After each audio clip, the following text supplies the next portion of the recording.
Welcome, everyone. I'm John Vervaeke, and I'll let everybody introduce themselves. I'm joined with some of the members of the Meditation Sangha and also the broader community. And what we're going to do today is we're going to take you through philosophical contemplative companionship practice. But first of all, if everybody could just take a moment and just introduce yourself, and then I'll lead us into the practice. Hello, my name is Tracy Williams. I'm Robert Gray. I'm Kira Kroger. So thank you, Tracy, Robert, and Kira for being here. So we're going to do philosophical contemplative companionship. What would happen is I'll be the facilitator this time.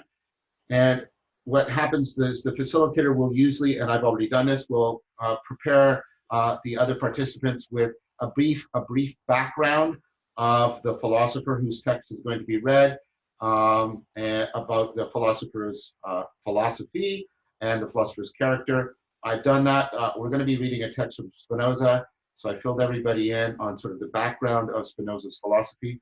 I chose Spinoza because he exemplifies the attempt to integrate spirituality and science in a profound way, and his character is very exemplary.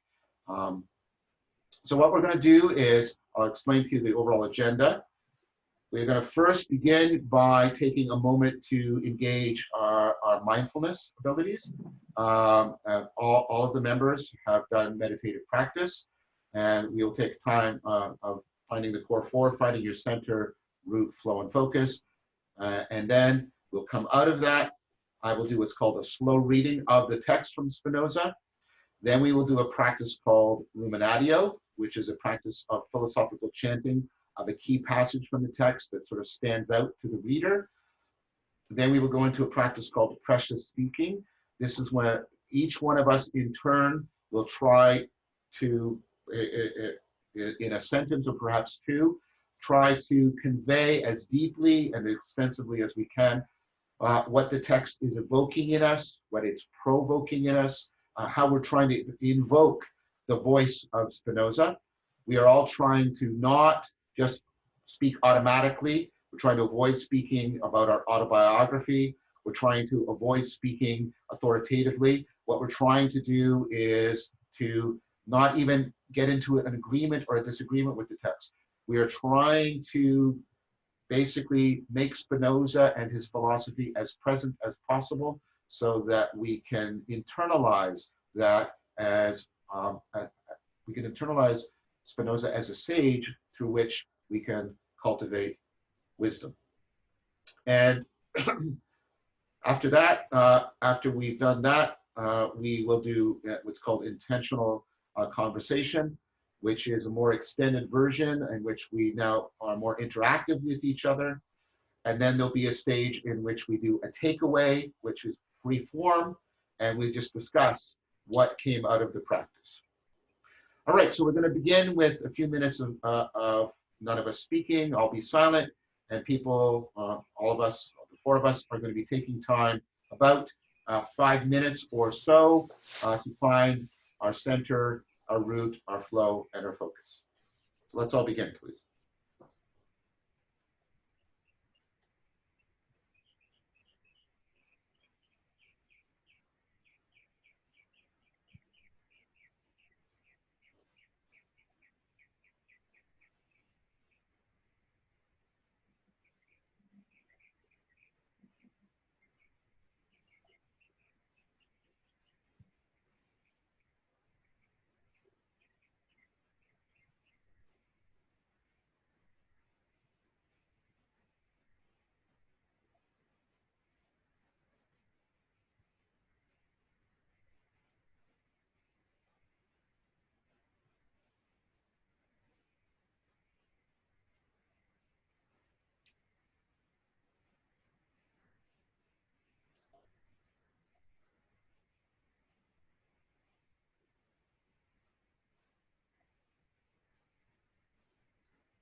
Okay, let's slowly come out of the mindfulness practice.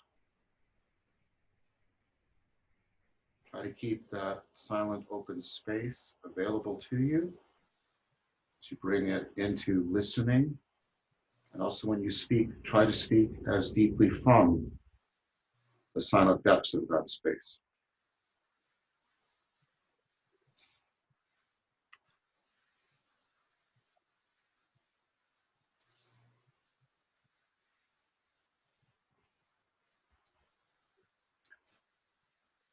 This is Spinoza from his treatise, God, Human, and Their Well-Being. God, Humans, and Their Well-Being. In itself, reason cannot fulfill us and make us happy. Therefore, we must ask whether there is a particular kind of knowledge by which we could attain perfect happiness. The kind of knowledge that leads to happiness does not come from a source that is distinct from happiness to the mind. And as the mind perceives happiness, it becomes united with it. To put it another way, the knowledge of happiness evokes love for happiness. In turn, love for happiness evokes love for its source, which we call God. God cannot reveal himself directly to us, but only through his blessing. In receiving his blessing, we become united with him. In this union does our blessedness, our happiness, consist. Thus, I do not say that we must know God as he is, or even that we should know him adequately. It is sufficient to know him to some degree in order to be united with him. Even the knowledge we have of our own bodies is very particular. We do not know our bodies just as they are. We are totally united with our bodies. This knowledge of God is not the consequence of something else, but is immediate and direct. The knowledge of God is the cause of all other knowledge, and so must be acquired by itself alone. Moreover, by our very nature, we are united with God. So without him, we can neither exist nor be known. This union with God is so close that it is evident we cannot know him except directly.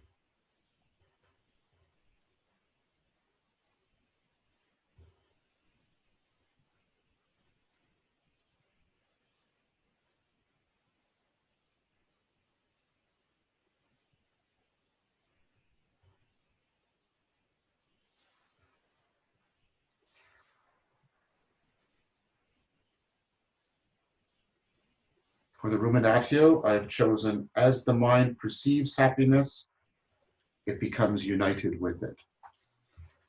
I will repeat it a few times so that we all can remember it. As the mind perceives happiness, it becomes united with it. As the mind perceives happiness, it becomes united with it. I will now say it, and then after I say it this time, I will pass the Ruminatio to Tracy. As the mind perceives happiness, it becomes united to it. As the mind perceives happiness, it becomes united to it. As the mind perceives happiness, it becomes united to it. As the mind perceives happiness, it becomes united to it. As the mind perceives happiness, it becomes united to it. As the mind perceives happiness, it becomes united to it. As the mind perceives happiness, it becomes united to it. As the mind perceives happiness, it becomes united to it. As the mind perceives happiness, it becomes united to it. As the mind perceives happiness, it becomes united to it. As the mind perceives happiness, it becomes united to it. As the mind perceives happiness, it becomes united to it. As the mind perceives happiness, it becomes united to it. As the mind perceives happiness, it becomes united to it. As the mind perceives happiness, it becomes united to it. As the mind perceives happiness, it becomes united to it. Now we'll pause. Let that reverberate in all of us.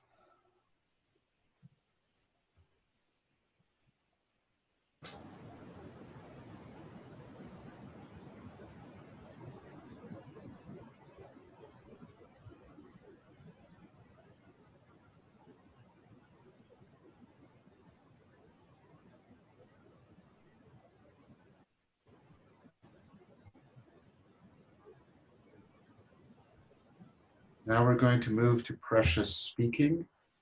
Each one of us will try to convey as much as we can by saying as little as we can about what the reading and the ruminatio are evoking in us, provoking in us, and how we're starting to invoke through it the voice and presence of Spinoza.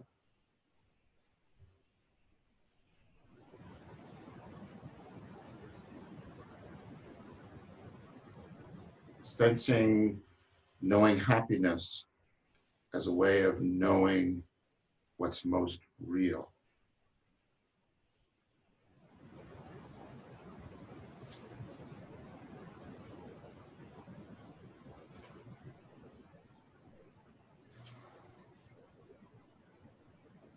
Gentle serenity,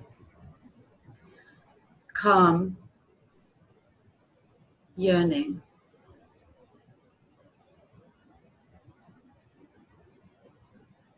reassuring.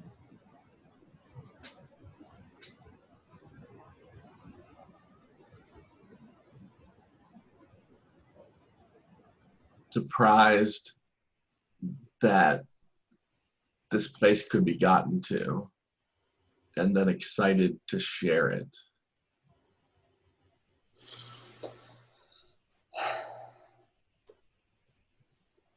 Pleased to hear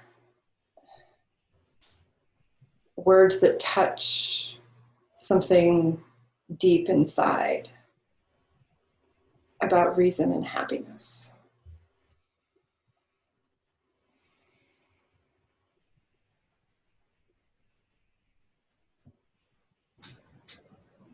Sensing Spinoza in the playfulness between the reason and the happiness.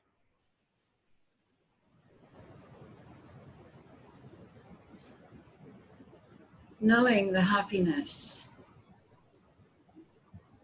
written about is accessible and excited to seek it out.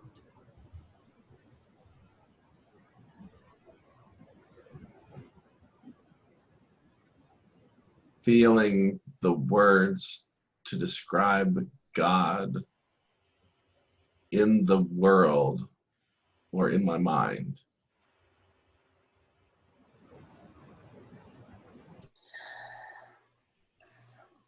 Sensing the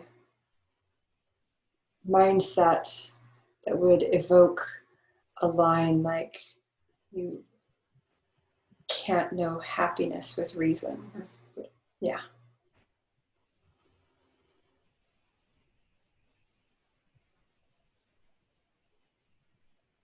Happiness as a love that allows me to know.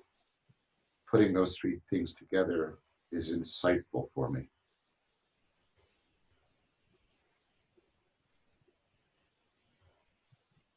You can't know happiness with reason.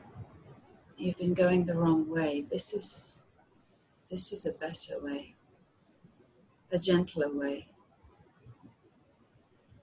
And the mind feels happy in anticipation.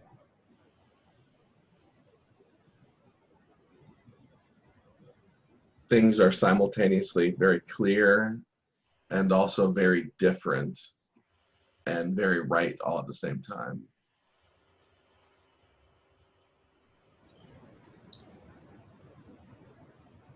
I feel an unusual experience of happiness.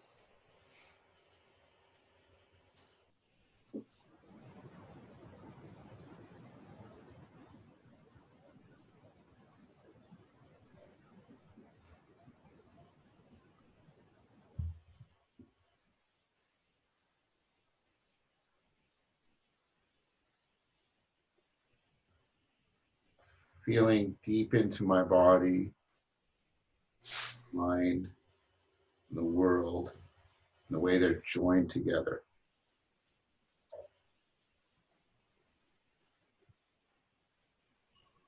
I feel a strange oneness at present.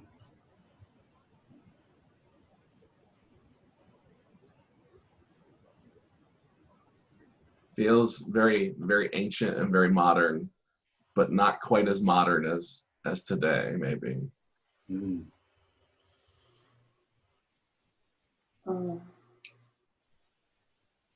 I feel very connected to this experience in this moment. So we'll now move to the intentional conversation, in which we will continue the precious speaking, extend it. Now there's a musicality that is growing up between us, and we will now try to share it in concert together. So the way Spinoza is trying to get us to see the way we're united with our bodies is the way we're united to what's most real, is both a simple thing to say, but I find it a profound thing to try and realize. But I'm hearing from each one of you, it's almost like a musical note that's allowing me to get a sense of what that's like.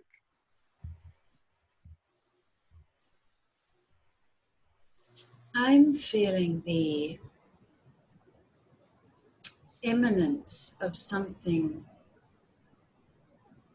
extremely precious and more accessible than I ever thought it was before.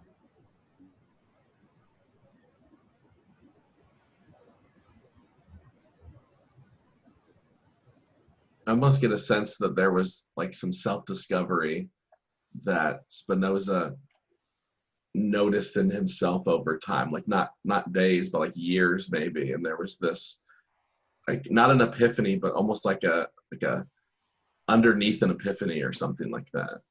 Mm. Mm.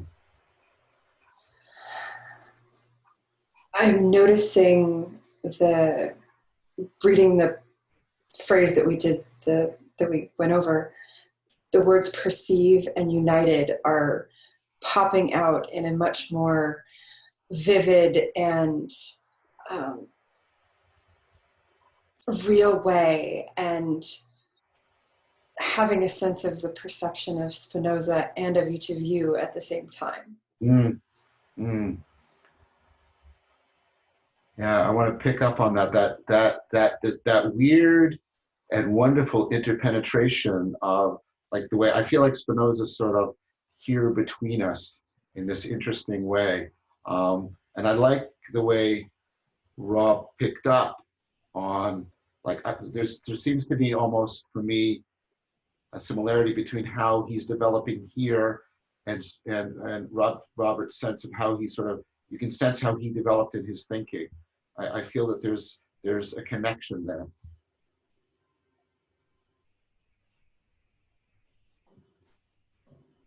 I'm feeling a terrific gentleness in his words. We read very little, but it's so, the mind, usually so chaotic, Mm.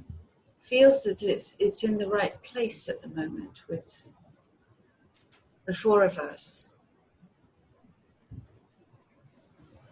Yes, it feels very comfortable.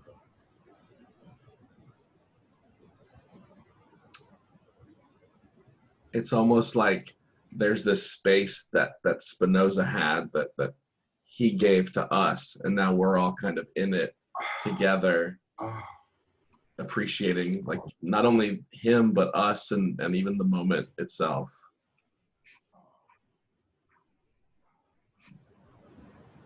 I'm noticing almost like a sense of someone sitting next to me right now in this space, and I can't tell if it's one of you or him.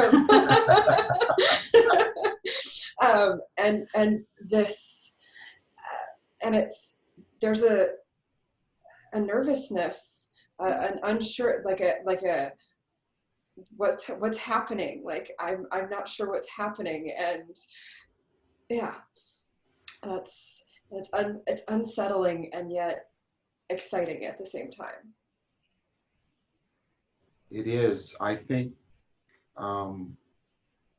that beautiful imagery that Robert just gave us about Spinoza's space and our space and the co-spatiality of those spaces.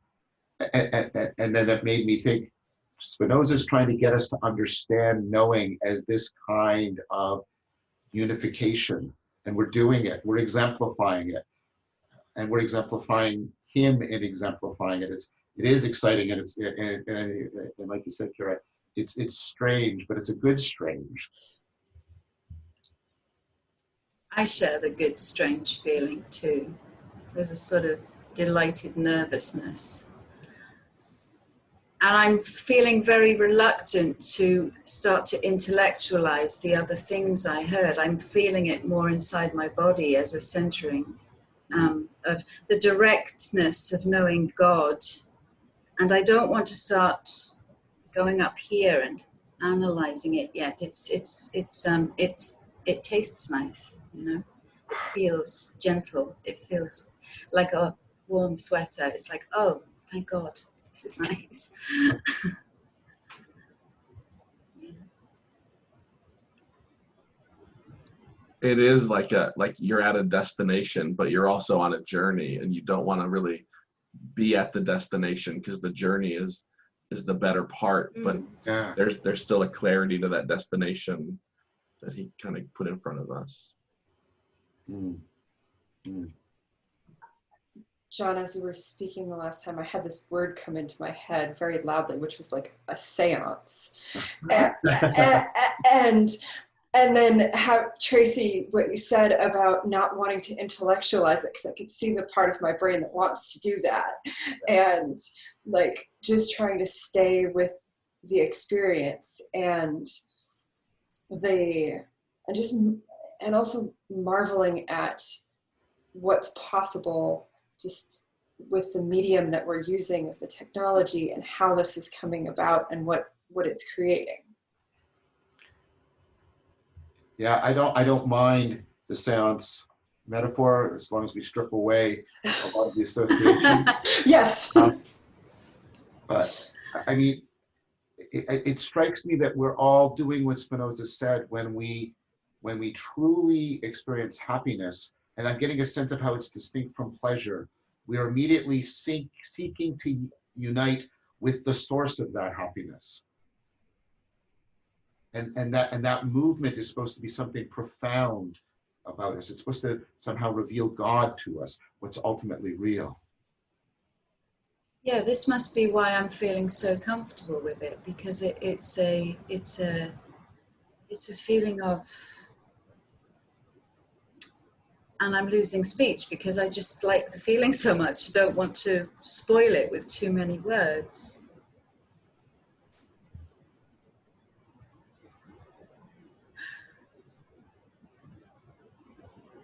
It may well be such a strange experience that the strangeness of this experience is that it feels so comfortable. It doesn't feel alien or as it doesn't feel awful. It feels strange, lovely. Mm, mm, mm.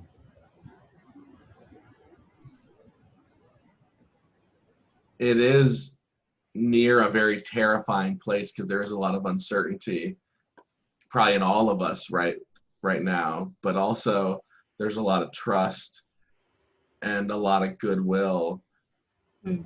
And also it's kind of interesting that there's all these different perspectives, yet we're still holding this perspective at the same time.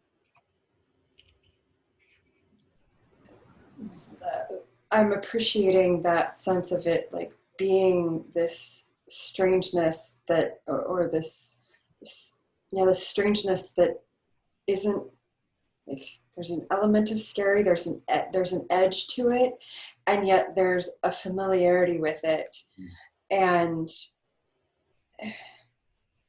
I just had this thought of wondering what Spinoza would think of what this is creating in this space, and just trying to think of what what words might be put to that. And I'm at a loss at this moment, but maybe by the time it comes around, there'll be some thoughts. Well, we've now done the 4 rounds of intentional conversing. And we're already, if you notice, we're already sliding into, a more free-flowing dialogue. And so now we do that. We start to do a little bit more of what we're getting from this, but also, a little bit more free form. And so I'll start. What I would recommend is we first keep the sequence going, but people can speak a little bit more fluidly, a little bit longer.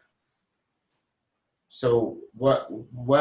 First of all, I wanted to thank everybody, because it was just like that. I like what Kira said. Maybe we could call it a secular seance or something. Yeah. And having that, and Robert's metaphor was just, for me, I mean, everything was beautiful, but when Robert spoke it was like somebody ringing a bell. Everything just, almost the superimposition of what was happening between us, and then what Spinoza was saying, and sort of the him and us together, that space of Spinoza, the space between us. I thought that was amazing. And the way we were not just speaking what he was talking about, but we were progressively exemplifying it. We were enacting it. Now, when you go back, I think about what will happen to me when I go back and read that passage now. Like, that passage is just going to sing to me. It already was a meaningful passage to me. That's why I chose it. But now I fully expect, I think it's very, very plausible prediction, that when I read it again, I'm going to feel this. I'm going to feel the concert of intelligibility we made together. I'm going to feel that presence of Spinoza. So I'm wondering about what that would mean to you guys, because I see how this practice would help me to internalize a sage, how it would help me to cultivate wisdom. Absolutely. Yeah, absolutely. Yeah.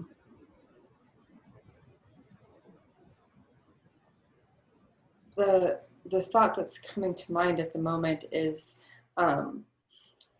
like being able to, I haven't read Spinoza, but now I want to, and like and going back and reading this, and like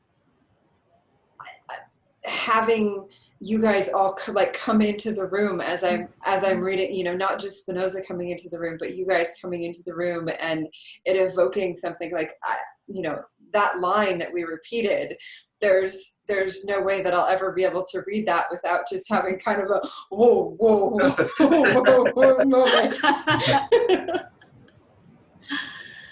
This must be the difference between happiness and pleasure. I think part of it is, yeah. Yeah, this is pleasure. Pleasure is not. This is not pleasure. This is a feeling of happiness, which is the strangeness of it. Yes, and The direct experience of God is the one that keeps replaying in my mind. We can only experience God directly, partially because I don't know what it means yet. And I'm very curious to know more about what he meant by that and how one could maybe experience that. The thing that's provocative for me about that, and we all picked up on it as we should have, is the initial line that he starts with about how reason can't bring about happiness. So the thing is, Spinoza is maybe the most rational. He's considered one of the great rationalists. Reading him is like reading these very complex, logically tight arguments, and yet he starts off this passage by saying that, like, there's something going on here. He wants to take us beyond argumentation. He's using argumentation in the passage, but he wants to take us beyond it. And there was something, and there's something like really interesting about that to me, because I'm thinking, like, the way Tracy has seen happiness as something beyond pleasure. There's this state beyond argumentative reason that's analogous to how happiness is beyond pleasure. Is that making any sense to you guys? Are you getting a sense of what? Because I that's what I'm feeling Spinoza's trying to lead me to. Feels like he's feeling it in his neurons. He's not thinking it in his words. And go ahead, Tracy. I agree with what you just said. He's feeling it in his neurons. That makes perfect sense. And maybe that's the effect that the text is having on me. I'm feeling it more than thinking it. Mm-hmm. When, John, when you first read that line of that, you can't get to happiness through reason, like, I felt this sense of relief, like a tremendous sense of relief. And then, just as we've been talking here in this moment, the word embodied kept coming into mind, which is, like, instead of spending all of the time in my head and the mind, being able to be in the body and the heart. And there was almost like being given permission. That line, like, gave me a permission of something that just, like, created this relief flood through my system. Well, see, that's one of the deep differences between Spinoza and Descartes. Descartes gives us the modern separation of mind and body, and Spinoza consistently argues that mind and body are two different aspects of the same thing.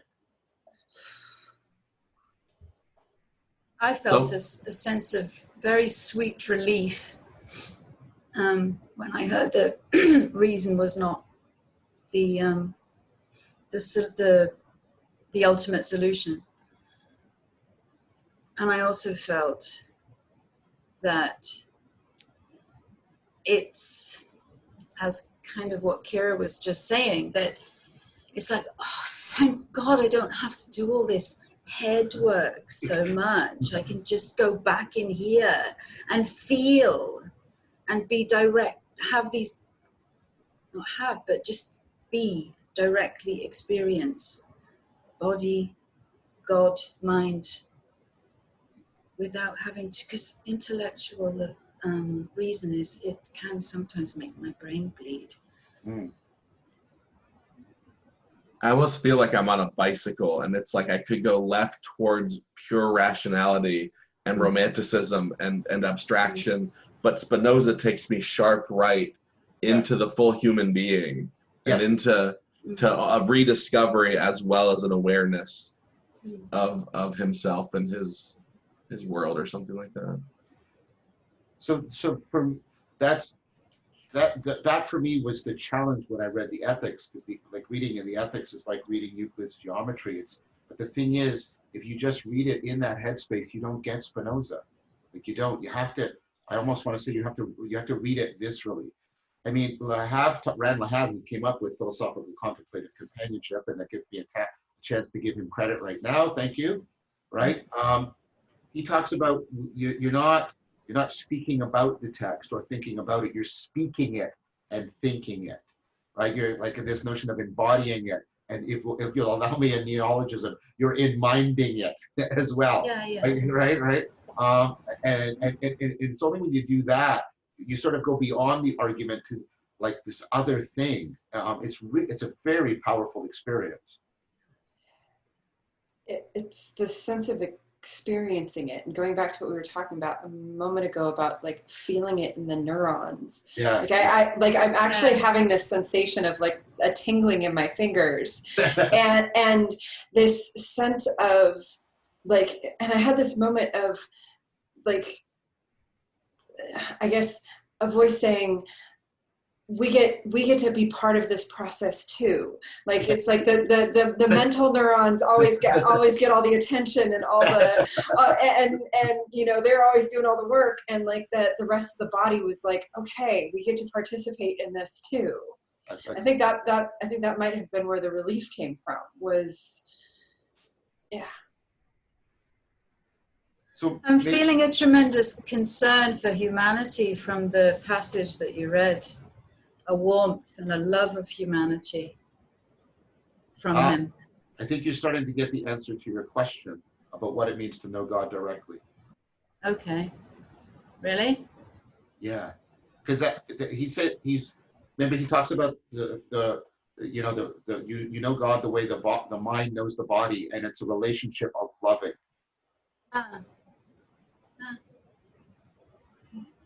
It's almost like this.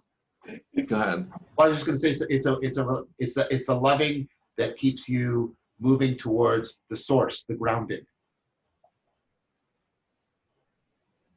What are you going to say? I was going to say it almost reminds me of this positive feedback loop, where he's just, once you get caught into the momentum of it, then it carries you at this new order of magnitude up, you know. That's very cool. I'm just reminded of a story I read once, and somebody talking about having like a love affair with the millions of cells in their body, and knowing God in that way of like that, you know, it's like just having a deep sense of appreciation for the, you know, the body and the organism, and like every piece of it that works, and like how every one of us in humanity is needed to make things work.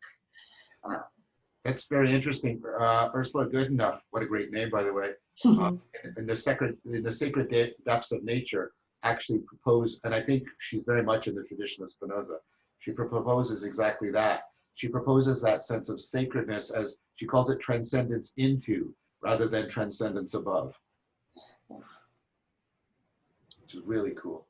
So I would like to propose, I know we could do this forever, but I would like to propose we now move to sort of a second stage of the takeaway and offer some reflections on the process, like about the process of philosophical contemplative companionship. I wish, I was talking to Mark about this, or to Brett.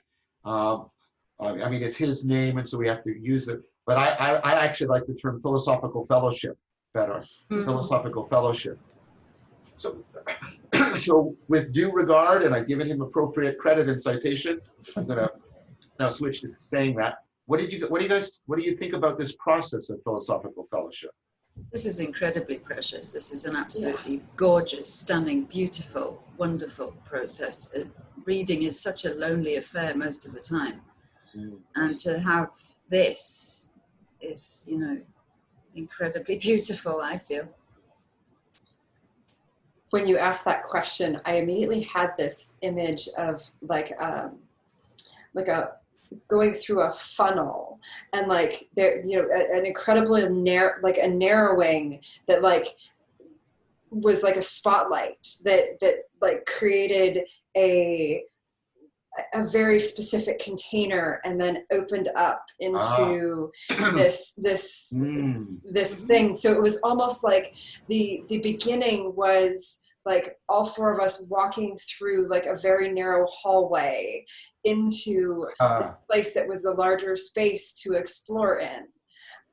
That did something you know, that did something that I want to do more of. Yeah. It's interesting. how, like, I've heard, I think you, John, talk about if you read a book from like hundreds of years ago, it unadamatizes your sense of time. Yeah. And I think like what Kira was saying, there was almost this shared sense of repopulation of the normalness of time that we're all so disconnected from in the modern moment and in the modern digital world. Yeah. That's an excellent observation, Robert. There is that, you know, that sort of very different shifting of sort of the relationship between being and time. That's a very good observation. So we have, I'm sorry, but we have to move towards wrapping this up. We're trying to keep this as succinct as possible so that people can use it as an example. But I want to give people one more opportunity for anything, you know, anything summative or final they'd like to share about it. I'll take my turn on the summative thing just by expressing my deep thanks and gratitude for all of you. This was wonderful. Thank you so very much. I feel like just saying the same thing. The same thing. Yeah. I'm feeling a gratitude for getting to participate and an excitement to now take this to, like, now that I've had the experience, I'm like, okay, now I want to take it, want to show it to everybody and take the experience to the group. And we'll one more thanks to Ran Lahav for bringing this, and ultimately to Epicurus and the whole idea of philosophical friendship. Thank you, one and all. Thank you. Thank you.